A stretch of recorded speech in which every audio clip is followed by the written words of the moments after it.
Usa ka mainit nga pagbati gikan sa Gabriela Women's Party alang sa ato ang mga migrante, ilang mga pamilya ug ang lain-laing mga bisita karong adlaw. Ang Disyembre 18, usa ka mahinungdanong adlaw alang sa ato ang mga overseas Filipino workers.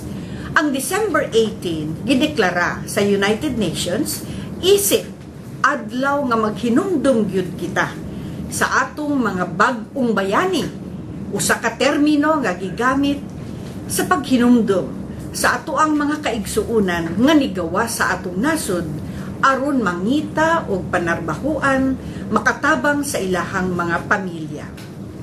Unsa ang karaan ug bag-o nga mga panghitabo bahin sa sitwasyon sa ato ang mga migrante.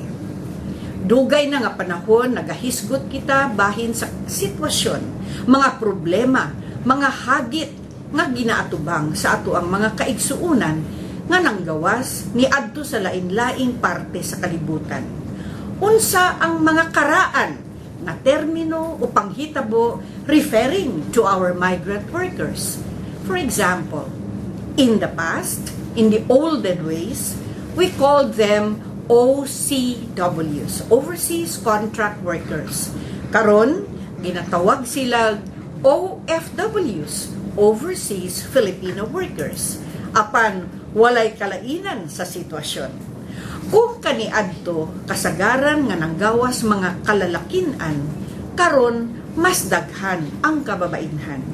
Majority of our OFWs are women. And majority go to countries where they experience a lot of abuse and exploitation. Kung kaniadto musulti kita nga aduna nay mga abuso nga nasinati sa atong mga kaigsuunan, nga dako ang eksploitasyon, lain-lain ang diskriminasyon, ang bag-o nga sitwasyon mas nadungagan pa ang mga abuso o eksploitasyon nga ilang masinati. Kung karon naanay mga pang-abuso sa kababainhan, naa pa ang gihapon no ang contract substitution ug anaa pa gihapon ang illegal recruitment. Apan unsay bag-o kung kaniadto didto sa mga depressed areas sa mga probinsya mangita ang mga illegal recruiters ug kinsa ang ilang ipadala sa gawas karon ang evacuation centers ang mga bag-ong sources sa ilahang mabiktima. We cannot deny the fact that women and children become most vulnerable when they are in the evacuation centers. Reports have reached us that many have become victims of these unscrupulous individuals and groups because these women and children suffer from greater deprivation and economic problems.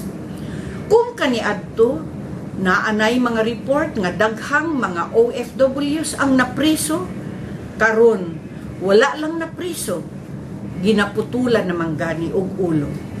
Og ang pinakaulahi nga report nga atong nadawat, nga bisan ang DFA nakuratan kay wala sila'y balita, mao ang beheading ni Celso Lana. Ngano man ni mahitabo? Tungod kay ang atong gobyerno wala man gyud pud nagpakabana. Wala sila nakahibalo nga naanay nagkulong, naanay gidakop, naanay nagkinahanglan og legal assistance. Apan ang ilang pirmi lang gyud nga hinungdan ihatag, kulang ang budget. Walay kwarta aron ibayad sa blood money or walay kwarta aron bayaran ang mga abogado nga kahibalo sa lengguwahe dito sa ilahang lugar. So kana ang mga karaan ug mga bag-o nga mga panghitabo nga nasinati sa atong mga migrant workers. Kung kaniadto 3,000 plus Filipinos muhawa sa atong nasod kada adlaw, karon 5,000 na ang manghawa kada adlaw. Kung kaniadto ang mga sweldo arang-arang pa, karon sa kadaghan sa kompetensya sa mga migrant workers gagikan sa laing nasod, the wages, the low wages indicate a raise to the lowest that these migrant workers receive. Kaniadto walay pag-ila sa mga katungod sa ato ang mga migrante nga trabahante. Karon gina-take up na ang review sa Beijing Plus 20 kung unsa ang platform of action nga angay buhaton nato aron pagtabang sa ato ang mga migrante.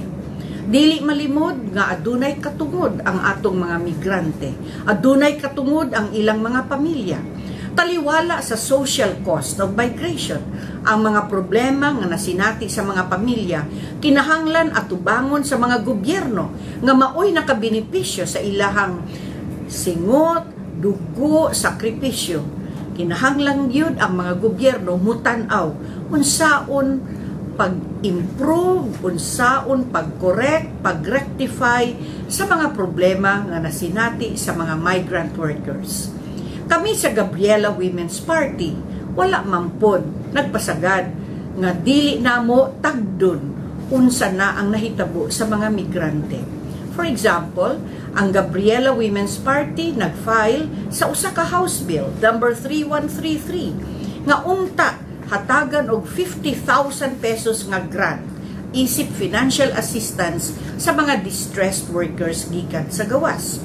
Aduna pud kami laing House Bill nga gipasar, ang House Bill 3858, nga unta na atay mga special courts aron tan-awon ang mga kaso sa mga migrant workers. Tungod kay permi ni sila mabiyaan, permi mapasagdan, walay nagaatiman sa ilahang pagdemanda sa mga employers nga wala naghatag sa insaktong sweldo. Kung aduna kitay special courts nga mutan-aw sa mga sitwasyon sa ato ang migrant workers, makuha-kuhaan ang ilahang problema.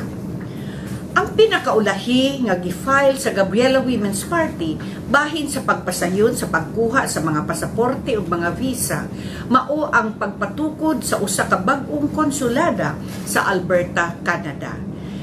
Kaniadto ang Women's Party sa Gabriela nag-file na og usa ka bill nga sa Nagoya mag-abli pud tag consulate sa kadaghan sa mga migrants nga nangayo og tabang.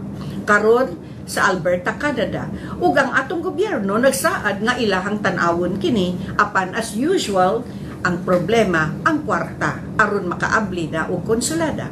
Apan ang Gabriela Women's Party wala pa ni undang sa paningkamot magpaimbestiga sa mga panghitabo sa gawas. Ang pagpaningkamot nga dungagan ang sweldo nga madawat sa ato ang mga workers, labi na gayud ang pagprotektar sa ilahang katungod. Kini ang amo ang hagit nga ginahatag sa uban pod ug kini ang among advokasya nga padugang pa dungagan pagyud namo ang amo ang suporta, ang among hugot nga suporta sa ato ang mga OFWs nga gitawag nga mga bag-ong bayani, apan mga bag-ong bayani nga hangtod karon nagahulat paghihapon sa igong atensyon, igong suporta, igong tabang gikan sa atong gobyerno. Apan sa Gabriela Women's Party, amo kining ipadangat ang among mensahe. Mabuhay ang mga OFWs ug unta mag-uban kita sa ato ang pakigbisog na kinahanglan at tubangon ang mga katungod sa migrant workers. Maayong buntag kanatong tanan.